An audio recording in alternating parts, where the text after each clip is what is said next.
Memory price inflation comes for us all, and if you're not affected yet, just wait. I was building a new PC last month using some parts I had bought earlier this year. This 64GB T-Create DDR5 memory kit cost $209 back then, and it's right there on the sticker.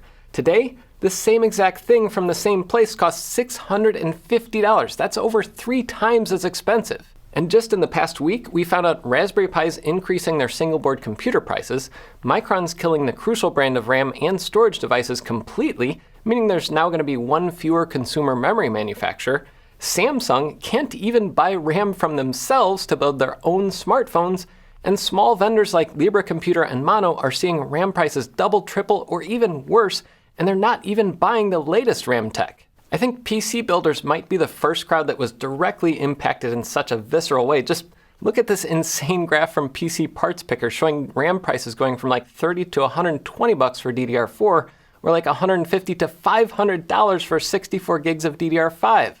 But the impacts are only just starting to hit other markets. Almost every modern device has memory chips in it nowadays. Like Libra Computer mentioned on Twitter, a single 4GB module of LPDDR4 memory costs $35 now. That's literally more expensive than every other component on one of their single-board computers put together. You can't survive selling products at a loss, so once the current production batches are sold through, more prices are going to start going up. The smaller the company, the worse the price hit will be. Even Raspberry Pi, who I'm sure has a little more margin built in, is raising their board prices already. Cameras, gaming consoles, tablets, almost anything that has memory is gonna get hit. I can't believe I'm saying this, but compared to the current market, Apple's insane memory price gouging is actually in line with the rest of the industry now. The reason all this is happening, of course, is chalked up to AI. And I have no clue if there's any price fixing going on. That's something that conspiracy theorists can debate in the comments. But the problem is there's only a few companies producing all the world's memory supply. And these companies all realize they can make billions more dollars making RAM just for AI data centers and just forget about the rest of the market. So they're shutting down their consumer memory lines and devoting all production capacity to AI data centers. Even companies like GPU board manufacturers are getting shafted too. NVIDIA's not giving memory to them along with their chips like they used to, basically saying, good luck, you're on your own for VRAM now. And that's especially rich coming from NVIDIA because they're profiting obscenely off of all this stuff. Anyway, that's all bad enough, but some people see a silver lining here.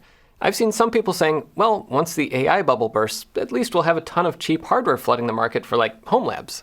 And yes, in past decades, that might be one outcome. But the problem here is the RAM that they're making, a ton of it is either integrated into specialized GPUs that won't run on normal computers, or being fitted into special types of memory modules that also don't work on normal computers. That, and the GPUs and servers being deployed now don't even run on normal power and cooling. They're part of these massive server systems that take a ton of effort to get running, and you wouldn't even be able to do that in like the most well-equipped home labs. All this to say, we might be hitting a weird era where the PC building hobby is gutted, SBCs get prohibitively expensive, and anyone who didn't stockpile parts earlier this year is pretty much out of luck. I mean, even Lenovo admits to stockpiling RAM, making this kind of like the toilet paper situation back in 2020, but for giant corporations. There's not enough supply, so the people who can afford to get some will buy it all up, hoping to stave off the shortages that will probably now last a little longer, partly because of that stockpiling. I don't think it's completely outlandish to think some companies are going to start scavenging memory chips off other old systems for stock,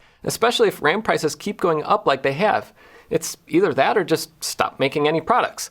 There are some echoes here to the global chip shortages that hit in 2021 and 2022, and that really shook up the market, especially for small companies. I hate to see it happening again, but somehow here we are a few years later, except this time it's the AI bubble to blame. Sorry for not having like a positive note to end this video on, but I guess maybe now's a good time to dig into that pile of old projects that you never finished, instead of buying something new this year. How long will this last? That's anybody's guess, but I've already put off a few projects that I was gonna do in early 2026, and I'm sure I'm not the only one. Until next time, I'm Jeff Geerling.